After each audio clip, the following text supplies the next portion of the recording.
우리 인사하겠습니다. 안녕하세요. 네, 반갑습니다. 네, 천국교회다운 교회로 하나님께 한번 우리를 드려보자. 그래서 이제 오늘 1부 때는 VIP도 등록을 하셨어요. 오랫동안 기도하셨던 VIP도 등록하셔서. 근데 2년 전에 VIP셨던 분이 VIP를 오늘 모시고 오셨어요. 그래서 우리가 잘 이렇게 앞으로 풍성하게 하려면 교회가 뭔지를 좀 잘 깨달아야 되는데, 아까 전에도 우리 간증하실 때 신약교회 회복, 교회 본질의 회복 얘기하셨죠. 여러분, 그렇다면 교회 본질은 뭘까요? 교회 본질이 뭘까요? 교회 본질은 예수님이세요. 그렇죠? 네, 예수님 같은 예수님을 따르는 사람들의 모임이 교회예요. 그래서 교회에 오면은 누굴 만날 수 있어요? 예수님을 누굴 통해? 옆에 분을 보세요. 당신을 통해. 장로님을 통해, 권사님을 통해, 예수님을 당신을 통해 만나는 거예요. 이제 그러려면 우리가 예수님을 잘 알아야겠죠. 근데 놀랍게도 우리가 신앙생활 하면서 예수님을 잘 알지 못할 때가 많아요. 이제 왜냐하면 우리는 자꾸 이 신앙생활을 교리나 신학이나 어떤 종교적인 행동으로 자꾸 우리는 오해하기가 너무 쉬운 우리의 약점을 갖고 있기 때문에, 특별히 한국 사회는 이 샤머니즘이나 역사 대대로 불교도 들어와서 샤머니즘화되고 모든 게 다 통일됩니다. 제사로 샤머니즘과 우리의 종교성과 이렇게 섞이게 되거든요. 그래서 교회조차도 우리가 말씀을 통해서 예수님을 잘 배우지 않으면 막연하게 예수님을 우리가 생각하는 종교 대상으로 생각하다가 교회 본질을 잃어버리게 됩니다. 그래서 저희가 VIP들을 전도하고 사람들 살리려고 할 때 제일 크게 어려움을 겪는 게 뭐냐면 예수님에 대한 오해와 교회에 대한 오해. 교회는 성공 좋아하잖아요. 교회는 돈 좋아하잖아요. 저 들은 얘기예요. 그리고 또 제가 전도할 때 어떤 분이 저한테, 목사님 저는 교회 안 나기로 했어요. 왜요? 예전에요, 제가 친구가 교회에 가자 그래서 갔는데 제가 온 게 10명을 채우는 사람 중에 한 명이었더라고요. 그래서 10명을 데리고 오면 자전거를 한 대 주는데 제 앞에서 자전거를 타갔어요. 이 자식이 나를 자전거에 썼어요. 상처를 받은 거예요. 예, 교회 가자 해서 갔더니만 자기 전도왕 되려고 데리고 간 거다, 이렇게 오해를 하게 되더라고요. 이게 다 예수님이 누군지 우리가 잘 몰라서 생기는, 하려고 했는데 애썼는데 그 애쓴 만큼의 효과가 안 나타난. 그래서 여러분, 예수님만 볼게요. 제가 지난주 설교에 예수님의 동선에 대해서 말씀드렸죠. 여러분, 시간 되실 때 지도를 펴놓으시고 마태복음, 마가복음, 누가복음, 요한복음 읽으면서 예수님의 동선 한번 그려보세요. 되게 놀랍습니다. 지그재그 왔다 갔다, 갔다가 다시 오고, 안 가도 될 길을 가고. 예수님의 동선만 보면 이 양반이 왜 이렇게 왔다 갔다 하셨나? 그런데 성경을 보면 그 동선이 이해가 돼요. 그래서 오늘은 그 동선을 중심으로 예수님이 어떤 마음으로 이 땅에 오셨는가를 좀 보려고 그래요. 근데 오늘 이제 본문을 보시면 굉장히 유명한 본문이에요. 마태복음 9장 35절부터 10장 8절까지는 예수님께서 제자들을 불러서 전도의 능력을 주시고 가서 전도하라고 권능을 주시고 힘을 주셔서 내보낸 파송의 본문인데, 이 본문을 평면으로 보면 별로 감흥이 없어요. 그런데 이 본문을 5장부터 이어서 생각을 해보면요, 이 본문이요, 입체, 3D 입체처럼 확 살아납니다.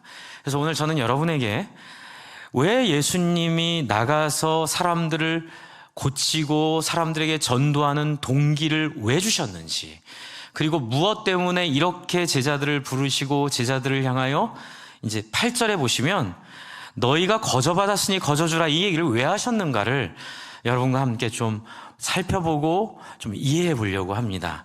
여러분, 지금 먼저 말씀드린 것처럼 9장 35절부터 8절까지 10장 8절까지는 예수님이 제자들을 불러서 추수할 것은 많은데 추수할 일꾼이 적으니 일꾼들을 보내주소서라고 기도하라고 하면서 그들을 세우시는 장면이에요. 그리고 이들에게 권능을 주시고 힘을 주시는 장면인데, 여기에 힌트가 하나 있어요. 36절입니다. 36절을 한번 읽겠습니다. 36절 시작. 무리를 보시고 어떻게 해요? 불쌍히 여기시니.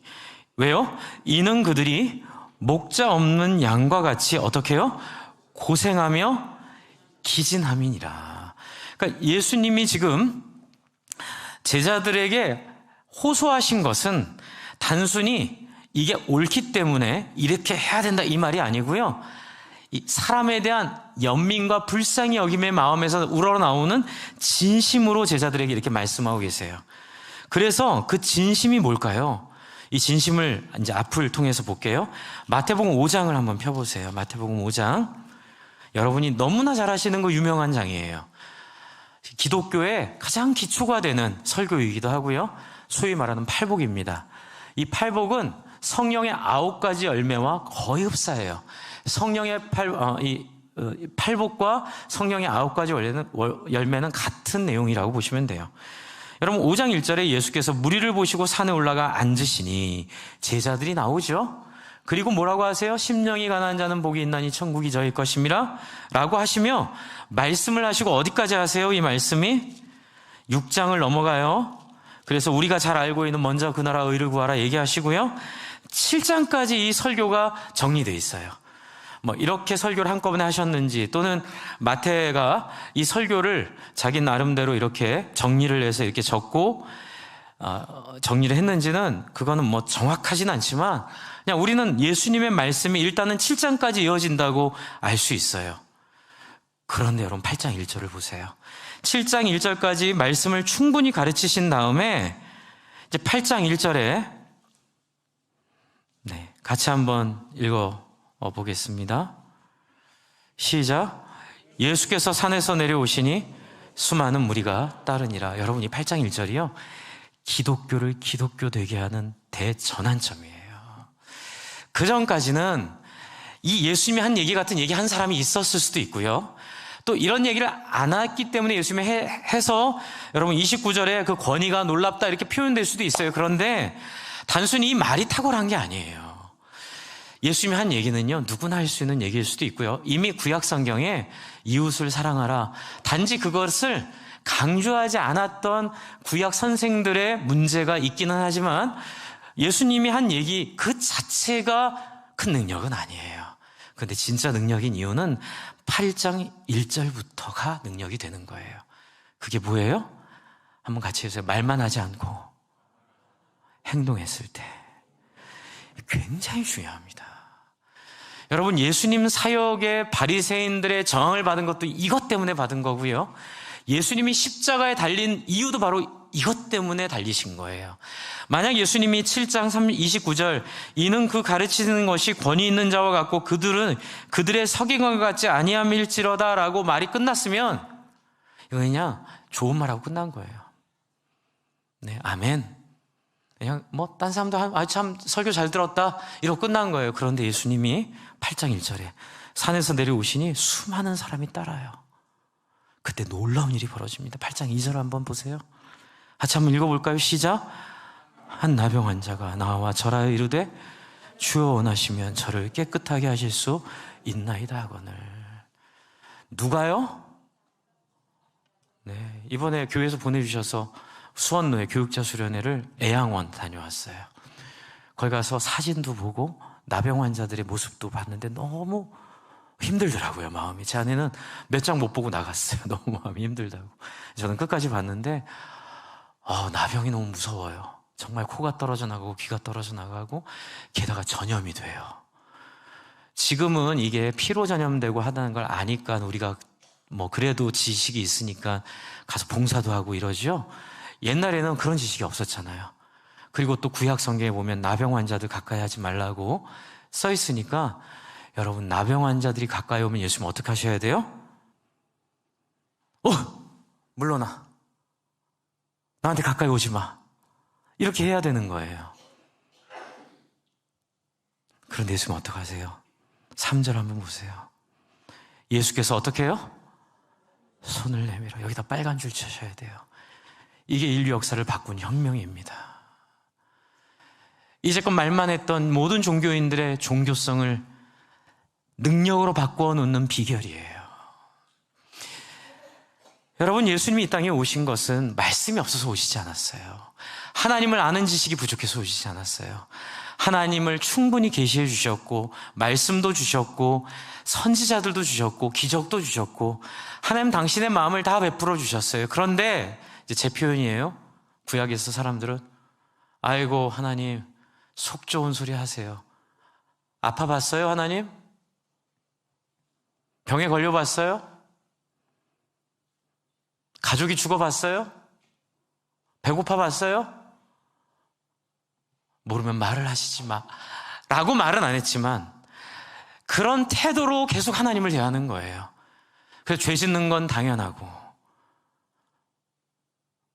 바리새인들도 너희는 어쩔 수 없는 죄이니까 죄 짓는 건 당연해. 제사만 드리면 다 해결돼. 제사 잘 드려. 그러면서 죄 짓는 걸 너무 아무렇지도 않게 생각하면서 살아온 사람들을 보면 하나님이 통곡하시는 거죠. 그래서 예수님이 이 땅에 보내셔서 이거 보여주려고 보내신 거예요. 어떻게 손을 내밀어 나병 환자에게 대시며 이르시되 내가 원하노니 깨끗함을 받으라 하시니 뭐 어떻게 됩니까? 즉시 나병이 깨끗해졌더라. 할렐루야. 이게 할렐루야예요. 여러분, 하나님의 마음은 여기 있어요. 구약 성경 율법에 나병 환자들을 분리하고 정결케 하는 예식을 준 이유는 그들을 배척하려고 한 게 아니라 그들을 살리기 위해서, 그들을 구별해서 전체가 전염되지 않고 그럼에도 그들을 잘 정결하게 해서 어떻게 해요? 다시 공동체로 들어오게 하기 위한 하나님의 과정이었는데, 사람들은 뭐만 생각해요? 이 분리만 생각해요. 난 너랑 다르고, 딴 건 몰라도 나는, 우리 가족은 행복해야 되고, 나는 성공해야 되고, 난 하나님이 택했고, 난 하나님이 세운 종교 지도자고, 이걸 보고 종교 중독이라고 합니다. 바리새인들은 예수님이 이 땅에 오셨던 이유는 하나님의 사람들이 종교 중독에 빠져버렸기 때문에 그래요. 여러분, 저는 종교 중독에 걸렸던 사람이에요. 제가 중학교, 고등학교 때 소위 말하면 소년 동자처럼 소년, 불교하면 소년 보살이라고 그러나요? 저도 저희 중고등부에서 유일하게 성령의 은사를 경험했던, 그래서 막 권사님들과 같이 기도하고, 그렇죠. 막 기도하는데 권사님보다 더 많이 기도하고, 중학생이, 고등학생이 막 더 기도하고, 방언도 하고, 막 환상도 보고, 꿈도 꾸고, 근데 말씀은 안 읽었어요. 그리고 제가 청년부에 올라가서 수련회를 하는데, 제가 총무였는데, 우리 강사 목사 은혜를 크게 주셨어요. 여러분, 용서해야 됩니다. 하나님의 말씀은 용서입니다. 여러분, 이 시간 다 눈을 감으시고, 이제 제가 찬양 인도했거든요.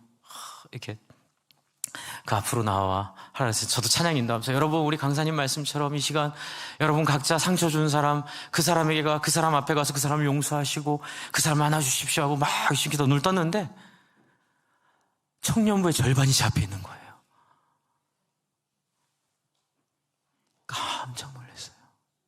왜 내 앞에 있지? 막 아이들이 저한테 승준아, 내가 널 용서할게, 내가 널 사랑해, 막 우는 거예요. 제 앞에서 막 한 자매는 꺼이꺼이 통곡을 하고. 충격을 받았어요. 하나님, 뭐죠? 내 중심적인 신앙, 너무 말로 상처를 많이 주고, 너무 제가 은혜 받았다는 것으로 사람을 배려 안 하고 막 정죄하고, 주일 어떻게 빠져 막 얘기하고, 그렇죠. 막 사람들을 막 방언한다고 제 앞에 버리고. 그래서 그때 너무 충격을 받아가지고요. 막 고민했더니 이종근 전도사님이라고 계세요. 지금은 전주에서 목회하시는 합신 출신 전도사님이 저를 부르디만, 승준아, 이제 저한테 형제라고 안 했던 분, 내가 너한테 그러는 이유는 너는 종교성은 있는데 예수님을 아직 못 만난 것 같다. 막 화내고, 제가 방언도 하고, 제가 막 이렇게 청년부 막 회장도 하고, 죄송합니다. 솔직히 말씀드리고, 감히 나한테 막 이런. 근데 그분이랑 로마서를 공부하면서 제가 예수님 만났어요. 정말 살아있는 하나님 만났어요. 그분의 눈을 보게 됐고, 그분의 눈물을 보게 됐고, 그분의 마음을 보면서 같이 통곡하면서 아, 내가 종교 중독에 빠졌었구나. 그러면서 발견한 게 여기 있는 바리새인들이, 그리고 예수님 오시길 때에 하나님을 그렇게 마음 아프게 해서 예수님을 오실 수밖에 없게 만든 그 장본인이 나였구나. 내 중심적인 삶. 그리고 그게 구원받는 목적이 되고, 그래서 저는 예전에 신앙생활할 때 구원받기 위해서 천국 가고 싶어서 지옥 가기 싫어서 막 나 구원받고 나중에 큰 상급 받게 해주세요라는 데 몰입했던. 그러나 예수님은 이 땅에 오셔서 뭐 보여주시죠? 다른 사람에 대한 긍휼함, 인애, 자비, 불쌍히 여김. 하나님의 마음은, 하나님이 여러분 만약에 내가 이 세상의 주인이야 이걸 주장하기 시작하시면 여러분 이 세상은 다 비참해져요. 하나님이 당신을 낮추시고 인내하시고 사람들 인애와 자비로 긍휼히 여기시고 불쌍히 여기시는 덕분에 여러분 우리가 살아가고 있는 거예요. 모든 사람이 하나님처럼 되기를 소원하십니다. 왜요? 한번 같이 해주세요. 하나님과 잘 지내게 하기 위해서, 하나님과 동행하게 하려고 하는 거예요. 하나님이 함께 하고 싶으신 거예요. 그런데 그 마음이 하나님의 긍휼과 함께 있지 않으면 하나님을 동행할 수 없고 하나님의 대적이 되기 때문에 하나님은 예수님을 이 땅에 보내셔서 이 충격적인 장면을 보여주시는 거예요. 나병 환자에게 손을 대시고. 여러분 이게요, 예수님이니까 딱 손을 대도 죽을 각오를 하는 거예요. 저는 여기서 이걸 봐요. 예수님 당시에 생명을 거시는 거예요. 안 걸리겠지만 내가 전염돼도 상관없어. 나는 이 사람과 함께 할 거야. 손을 대시고 그에게 치료를 말씀하시는 그 마음이 능력이 되는 거예요. 그래서 목숨 걸지 않으면 아무것도 안 됩니다. 생명을 걸지 않으면 변하는 게 없어요. 제가 이민교회 오래 섬겼던 목사님과 오래 교제하다가 너무 상처가 많으세요. 이민교회 속에 있었던 너무 다툼과 갈등과 그냥 교회 와서 인정받고 싶은 사람들이 너무 많은 거예요. 이해는 돼요. 이민 와서 그 미국 사회에서, 호주 사회에서 인정받지 못하니까 이민교회 와가지고 여기서라도 뭐 직분을 통해 인정받고 싶은 건 이해가 되는데 너무 싸우고 다투고 하다가 그분이 나중에 결론 내린 게 뭐냐면, 승준아, 내가 그런 생각이 든다. 이제껏 해온 것이 열매가 없다 해도 포기하면 안 되겠어. 왜요? 어쩌면 내가 죽으면 사람들이 변할지도 몰라. 내가 정말 예수님처럼 끝까지 포기하지 않고 이 사람들을 절망하지 않고 끝까지 이 사람들 섬기다가 내가 죽으면 그때 이 사람들이 내 진심을 이해할 수도 있을 것 같다. 그 얘기 들으면서 같이 울었어요. 너무 감동적이었어요. 그게 바로 예수님의 모습인 거예요. 예수님이 8장에 손을 내밀어 그에게 대시며 이르시되 내가 원하노니 깨끗함을 받으라. 여러분 다른 영혼들을 향하여 이런 마음 갖기를 바랍니다. 여러분 다른 영혼들이 깨끗해지기를 원하세요? 이게 핵심이에요. 내가 원하노니 깨끗해짐을 받으라. 굳이 깨끗해져라 이게 아니라 내가 원하노니, 여러분 안에 정말로 다른 영혼을 향한 진심, 여러분 안에 다른 영혼을 향한 불쌍히 여김, 다른 영혼을 향한 긍휼함들이 원래는 없지만 우리가 불쌍히 여김을 받음으로, 우리가 긍휼히 여김을 받음으로 우리 안에 이 마음이 전염되어 우리 안에 이 마음이 쏟아져 나올 때 그때 우리가 예수의 제자가 될 줄로 믿습니다. 이게 교회예요. 교회의 본질은 조직이나 구성이나 건물이나 기똥찬 설교나, 죄송합니다 이렇게 표현해서, 기똥찬 설교나 뭐 여러분의 영혼과 골수를 쪼개내는 그런 논리가 아니라, 그런 설교와 그런 논리를 통해 여러분이 다른 영혼들을 나 이상으로 불쌍히 여길 수 있는 원함, 그들을 향한 소원, 그들을 향한 갈망, 그것이 생기는 거예요. 예수님이 보여주시죠. 그래서 거기서부터 나병이 깨끗해지고요. 8장에는 계속 이어져요. 가버나움의 백부장 이방인을 고쳐주죠. 그리고 베드로의 집에 가서 그 어머니를, 장모님을 고쳐주죠. 그리고 예수님께서 풍랑을 잠잠케 하시죠. 8장 내용이요. 그리고 또 28절에 귀신 들린 두 사람, 가다라 사람을 고쳐주시죠. 이렇게 예수님께서 자기를 어떤 하나님의 마음인지를 자기의 인생을 통해 우리에게 프리젠테이션 해주세요. 우리에게 설명해 주세요. 오리엔테이션, 우리에게 안내해 주세요. 그러면서 이렇게 설명하십니다. 8장 17절 앞에 보여주세요. 앞에 한번 화면 보시죠. 8장 17절입니다. 네. 제가 보내드린 그 새 번역으로 보여주시는 게 좋습니다. 네. 새 번역. 네. 네. 17절, 8장 17절을 제 새 번역으로 해왔는데요. 같이 한번 읽어볼게요. 17절 시작. 이것은 예언자 이사야를 시켜서 하신 말씀을 이루려고 하신 것이었다. 그는 몸소 우리의 병악함을 떠맡으시고 우리의 질병을 짊어지셨다. 저는 이 말이 무슨 말인지 잘 몰랐어요. 그런데 새 번역으로 이사야 53장 2절 6절을 찾아보면서 굉장히 놀라운 것들을 하나 알게 됐어요. 자, 보세요. 이사야 53장 2절부터 6절에 예언된 사람이 바로 자기라고 얘기하시는 거예요. 예수님이 8장 17절에요. 근데 뭐라고 예언되어 있는지 볼게요. 새 번역으로 2절 그는 주 앞에서, 예수님은 주 앞에서 마치 연한 순과 같이 마른 땅에서 나온 싹과 같이 자라서 그에게는 뭐예요? 고운 모양도 없고 훌륭한 풍채도 없으나 우리가 보기에는 흠모할 만한 아름다운 모습이 없다. 여기까지 저도 알고 있었어요. 그래서 결론적으로 말씀드리면 예수님 못생기셨어요. 예수님 키가 작으셨어요. 예수님 이 시대에 오셨으면 셀럽은 아니셨어요. 예수님의 외모는 보잘것도 없고 초라했던. 그런데 그 다음 절 한번 보세요. 그는 사람들에게 왜 멸시를 받았을까요? 가진 게 없어 보였기 때문에. 그래서 마구간에 태어났잖아요.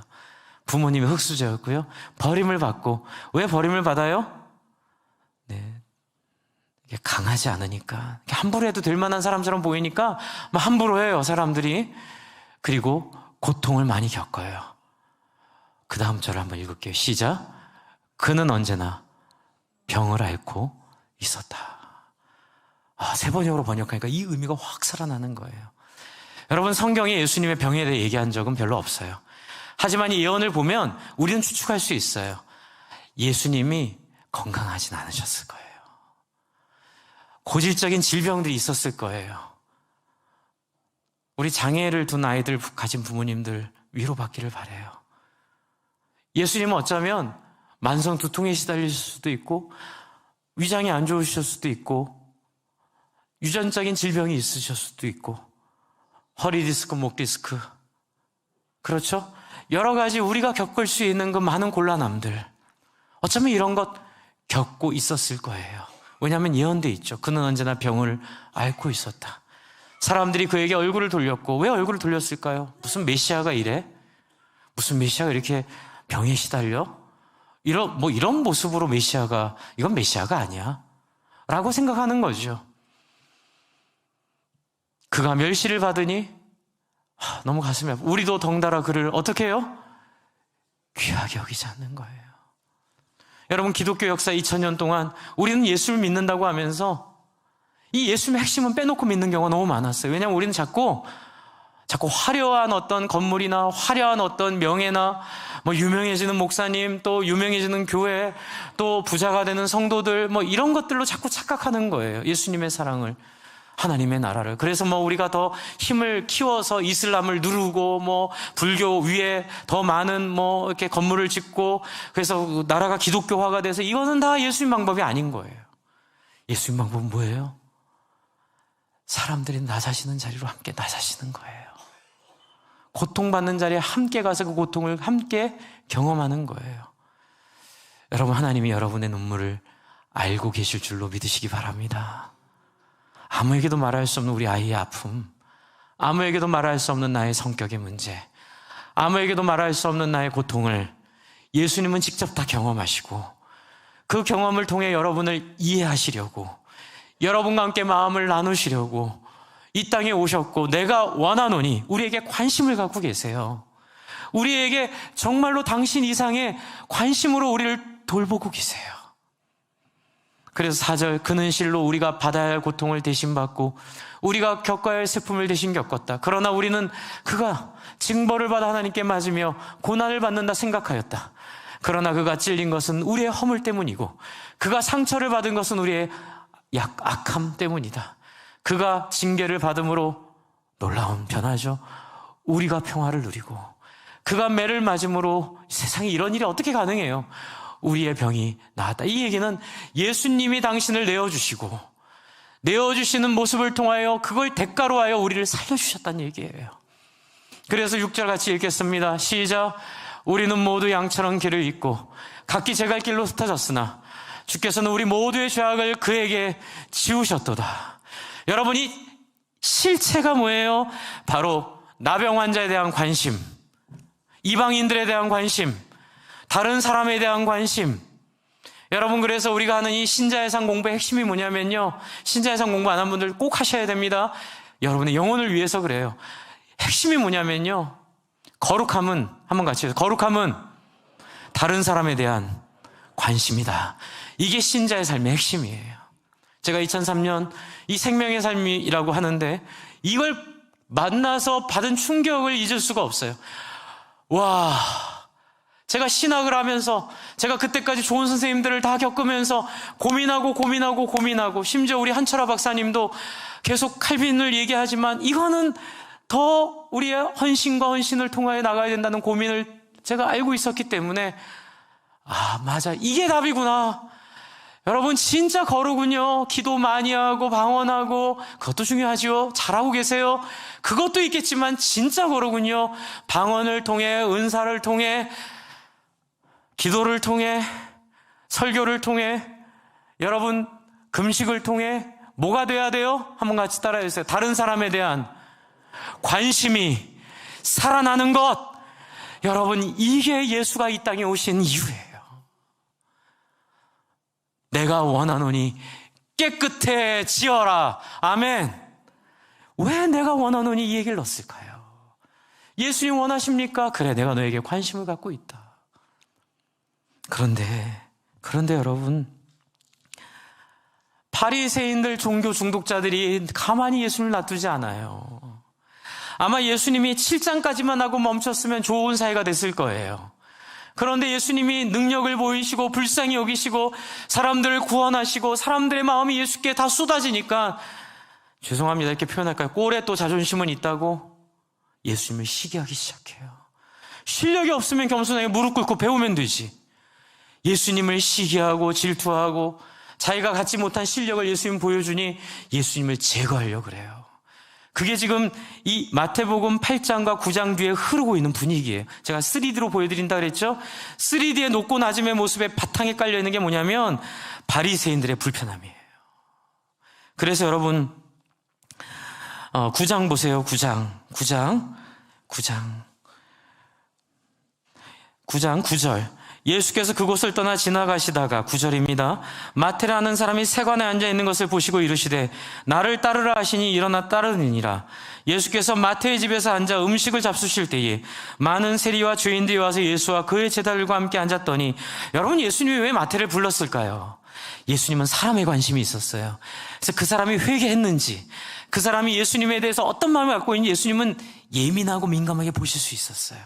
그래서 예수님은 그가 회개할 수 있는 사람 또는 회개한 사람이라고 믿으시고 그를 받아들이신 거예요. 예수님이라고 무턱대고 회개도 안 하고 막 죄인인데 다 봐주는 게 아니라 예수님은 사람에 대한 민감한 관심을 갖고 그 사람을 품어주셨는데, 이 바리새인들이 뭐라 그래요? 11절. 바리새인들이 보고 그의 제자들에게 이르되 어찌하여 너희 선생은 세리와 죄인들과 함께 잡수시느냐. 왜 그랬는지는 물어보지 않고 죄인들과 함께 밥 먹는 걸 율법을 어겼다고 공격하기 시작해요.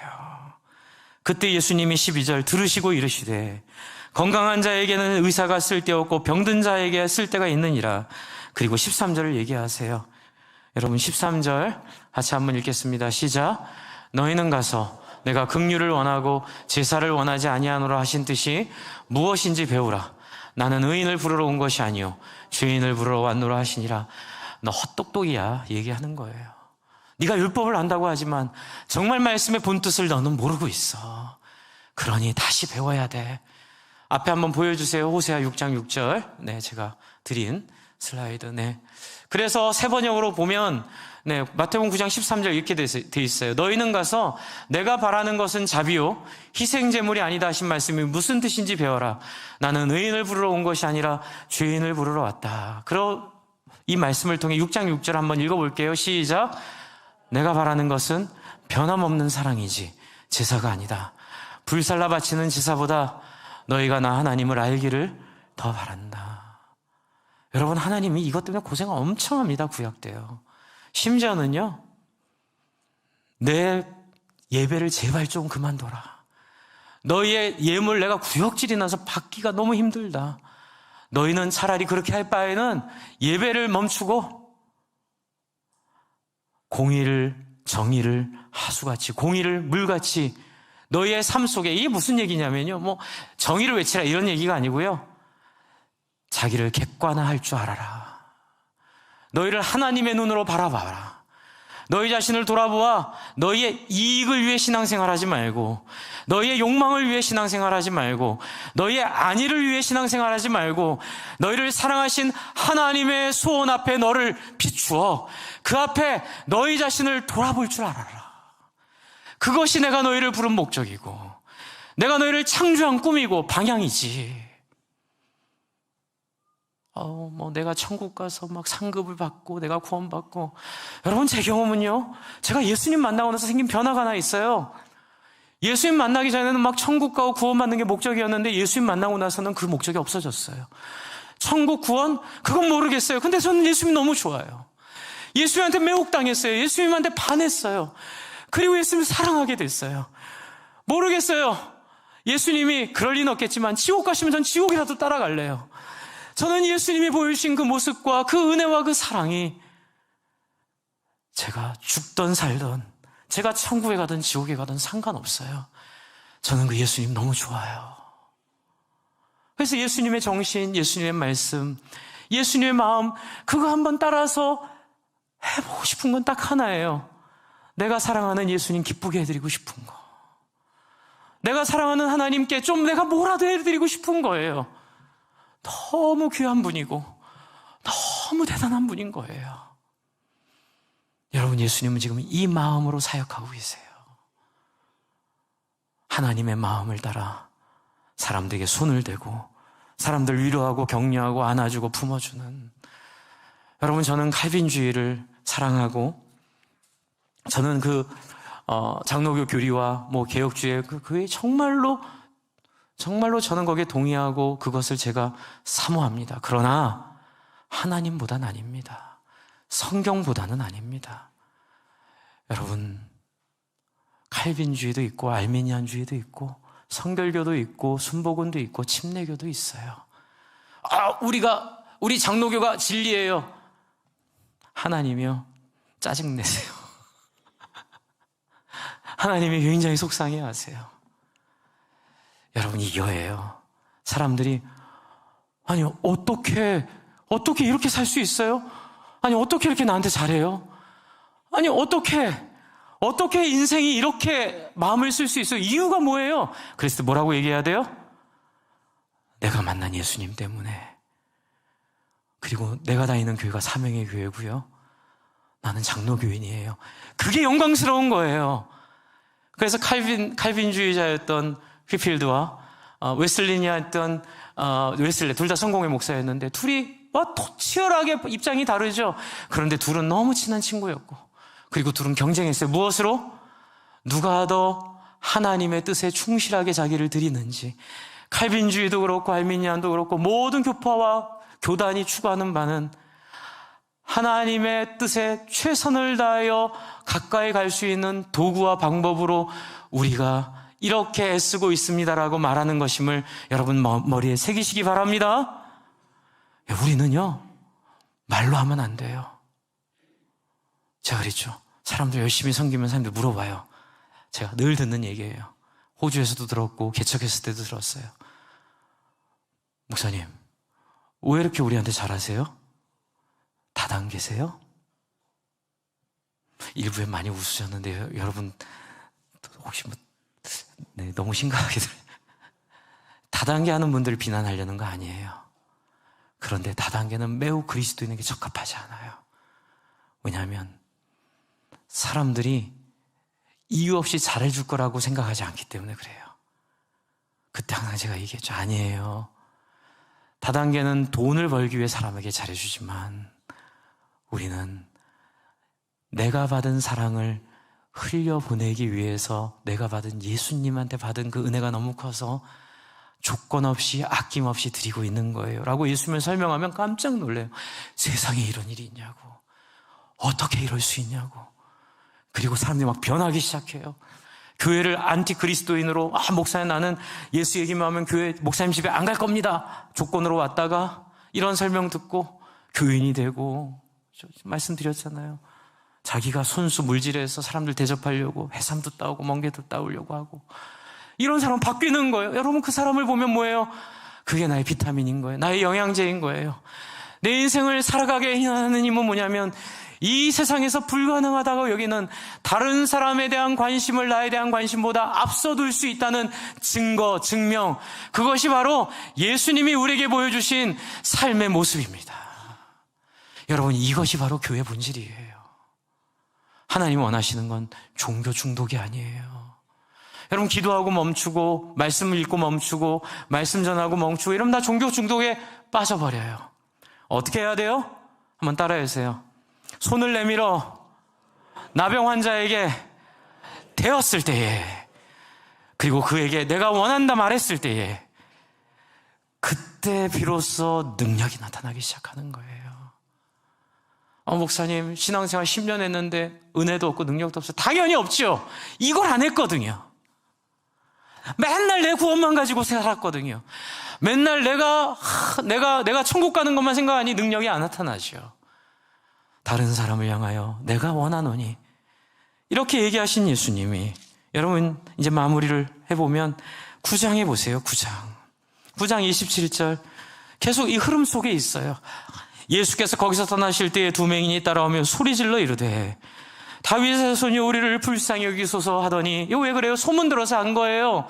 마태복음 5장부터 있는 심령이 가난한 자, 의에 줄이고 온유하고 이런 사람들에 대한 이야기를 한 분이 계시는데, 여러분 누울 자리를 보고 발 뻗은 거예요. 괜히 바리새인들한테 이런 얘기하면 성전 문지기한테 매나 맞고 쫓겨나 나지. 여러분, 그런 얘기할 사람들한테는, 못할 사람한테는 못해요. 그러나 예수님은 그럴 사람이라 믿음이 생긴 거예요. 소문을 통해서.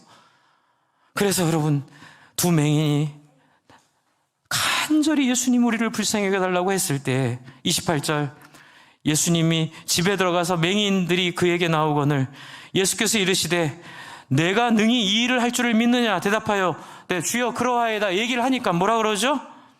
29절 같이 한번 읽겠습니다. 시작.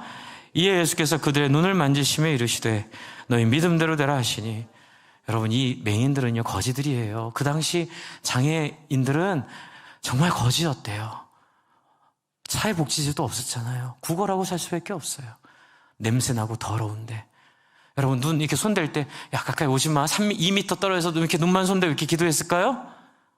이건 그 얘기가 아니에요. 품고 눈에 손을 얹는 이 행동,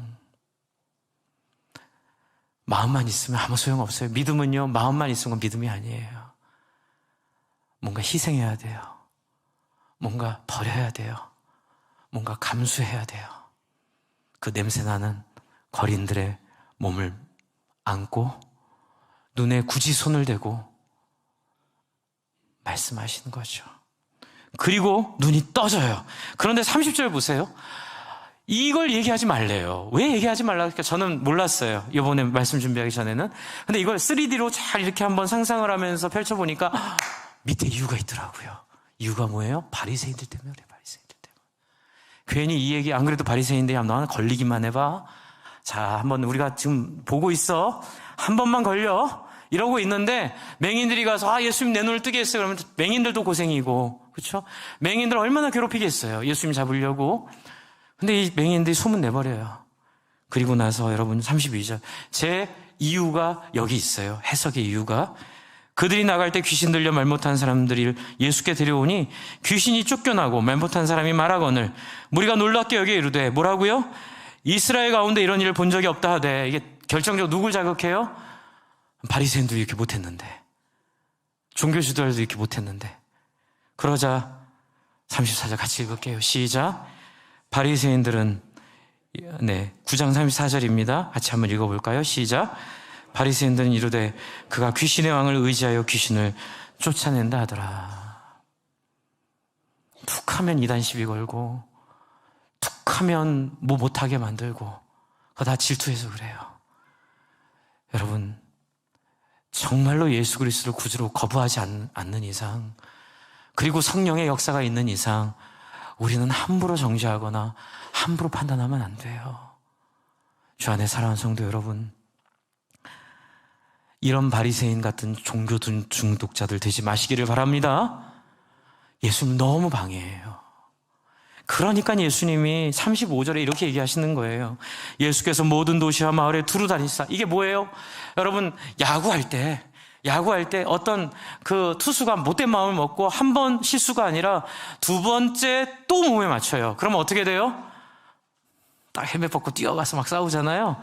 근데 제가 예전에 본 아주 기억나는 장면이 있는데, 이 타자가 안 나가요. 그리고 툭툭 털고 또 나가요. 그리고 그 다음 타석에 뭐예요? 말로 홈런을 때려요. 뭐가 멋있어요? 마운드에 뛰어 올라가서 싸우는 게 멋있어요? 아니면은 툭툭 털고 나가서 그 다음 타석에서 말로 홈런이 멋있어요? 말로 홈런이 멋있죠? 네, 지금 예수님이 그거 하는 거예요. 시비 거는 바리새인들이랑 안 싸워요. 하나님 앞에서 가슴 아파하면서 얘기해요. 36절, 무리를 보시고 불쌍히 여기사 이는 그들이 목자 없는 양과 같이 고생하며 기진함이라. 여러분, 나를 시비 걸고 나를 괴롭게 하는 사람, 여러분 예수의 마음 가지면 안 보입니다. 그 사람들보다는 더 뭐가 보여요? 그 사람들 때문에 고생하는 사람들이 보여요. 그 고생하는 사람들 때문에 안 싸우게 돼요. 그냥 그 사람들이랑 시간 낭비 안 하게 돼요. 빨리 오른뺨 쳤으면 빨리 왼뺨 치고 지나가세요. 나는 지금 이 불쌍한 사람들 섬길 시간도 없어요. 그러니 빨리 치고 지나가시고, 속옷 겉옷 달라면 속옷까지 다 줘버리고, 오리를 가자면 심리 주고 빨리 치워버리고, 뭐예요? 이 무리를 보시고 불쌍히 여기고 이들을 위해 할 일을 하시는 거예요. 이게 바로 우리가 하려는 목장교회예요. 우리가 세우려는 교회예요. 우리가 꿈을 이루려는 교회의 모습이에요. 하나님이 이 교회 이루어달라고 우리에게 그렇게 간절히 2000년 동안 호소하고 계시는 거예요. 그래서 31절, 추수할 것은 많되 추수할 일꾼이 너희가 알지 이렇게 없어. 하나님 마음을 아는 사람이 아무도 없어. 그리고 나서 뭐하죠? 10장 1절, 예수께서 그의 12제자를 부르사 더러운 귀신을 쫓아내며 모든 병과 모든 약한 것을 고치는 권능을 주시니라 하면서 2절 3절 제자들의 명단이 나오는데, 이게 어떤 명단인 줄 아세요? 오합지졸의 명단이에요. 바리새인들이 봤을 때 아이고 무슨 어부들 몇 명 데려다 놓고, 이게 거기다 죄인인 세리 마태까지 있네. 그리고 4절에 가나안인, 이건 열심당원이라는 거거든요. 우리로 치면 죄송합니다 이렇게 표현해서, 이제 요즘 우리 시대에 그러잖아요. 우파좌파, 그렇죠? 그런 사람들까지 막 이렇게 서로 보기에, 그렇죠? 막 서로 막 비난하잖아요. 그런 사람들, 시몬과 가룟 유다 그런 사람인 거예요. 열심당원. 이런 오합지졸들 데려다가 뭐 하려고 저렇게 예수가 저럴까 이렇게 생각하는 사람들이에요. 여러분, 제가 영국 유학 갈 때 교수님이 저 오라고 해서 기도해 주신 기도 아직도 기억해요. 하나님, 저는 서울대학 나온 똑똑한 제자 주시기를 영국에 있을 때부터 기도했는데, 하나님 저에게 주신 이 승준이는 길거리에 버려진 돌멩이와 같은, 기분이 묘하더라고요. 네, 축복 기도인데 돌멩이와 같은 자를 주셨으나 하나님, 그러나 길거리에 버려진 돌멩이를 들어서 세상의 지혜로운 자들을 부끄럽게 하신다 하셨사오니, 하나님 이 아이 머리 위에 은혜 주셔서 이 진심을 하나님 사용하셔서 세상의 지혜로운 자들을 부끄럽게 하여 주시옵소서. 기분이 나빠지다가 굉장히 행복해졌어요. 네. 바로 지금 그거 하는 거예요. 세상에서 무시당하고 세상에 별 볼 일 없어 보이는 사람들 데려다가 말로 홈런 치시는 거예요. 사람들은 얘기하죠. 할 일이 없으니 교회 가지. 그래 교회 가서 그렇게 앉아서 하나님이나 의지하고 그렇게 빈약하게 살아서 어떡하니? 좀 돈 좀 많이 벌어서 골프도 치러 다니고 뭐 해외여행도 다니고 좀 셀럽이 돼서 떵떵거리고 살아야지. 그게 뭐 주일날 모여서 하는 사람이 바로 이 사람들인 거예요. 그러나 이 사람들 통해 하나님 어떤 일을 하세요? 8절을 같이 읽겠습니다. 8절 읽습니다. 같이 한번 읽습니다. 시작. 병든 자를 고치며 죽은 자를 살리며 나병한 자를 깨끗하게 하며 귀신을 쫓아내되 너희가 거저 받았으니 거저 주라. 아멘. 여러분 이렇게 쓰실 줄로 믿습니다. 그리고 마지막으로 거저 받으신 거저 주라는 바리새인들 때문에 얘기하시는 거예요. 꼭 기도하면 돈 받고 신방 가면 돈 받고 꼭 그런 식으로 교회를 해가지고 이 교회를 어둡게 만든 우리 지도자들의 죄악 때문에 이런 거예요. 정말 통곡이 나오고 가슴이 너무 아파요. 이 하나님의 영광스러운 은혜를 그까짓 물질 때문에 그까짓 은퇴 뒤의 안정벽 정말 하나님 내 인생 그렇게 사용되고 싶지 않아요. 하나님 정말로 하나님 거저 받았으니 거저 주어라. 하나님 내 인생을 정말로 할 수만 있다면 다 탈탈 털어 다 나누어주고 하나님께 아버지 정말로 주님 살아계심을 증명하는 인생 되고 싶어요. 그렇게 못할 인생이었지만 그렇게 부족하지만 어떻게 해서라도 우리 성도님들 마음에 있는 상처를 치유하고 어떻게 해서라도 주님의 나라가 어떤 나라인지를 회복해 하는 그 거저 받았으니 거저 주어라. 여러분 이게 가정교회 정신이에요. 이게 우리가 이루려는 교회의 중심이에요. 주 안에 사랑하는 성도 여러분, 우리 교회의 어두움 가지고 상처 가지고 여러분 평생을 살지 마시고요. 툴툴 털어버리시고 말로 없는 지식을 주님의 이름으로 축복합니다. 우리 함께 기도할까요? 기도하기 전에 한 30초 오늘 말씀을 가지고 여러분 한 가지만 정하세요. 내가 어떤 기도를 할지, 그리고 내가 필요한 게 뭔지. 하나님 나는 이 바리새인과 같은 종교 중독이 있습니다. 하나님 나 이거 만져달라고 기도하셔도 되고요. 또 한편으로는 내가 아프고 힘들고 어려울 때 예수님이 나에게 관심을 가지시고 나에게 오심을 깨달았고 지금 그 예수님의 은혜를 제가 경험하기를 원합니다. 기도하셔도 되고요. 또 저도 예수님처럼 다른 사람에게 관심을 가지고 그 거룩을 맛보기를 소원합니다. 여러분 시간 30초 정도 잠깐 생각하시고 결단하시고 이제 기도하는 시간 좀 이따 갖도록 하겠습니다. 먼저 고민 같이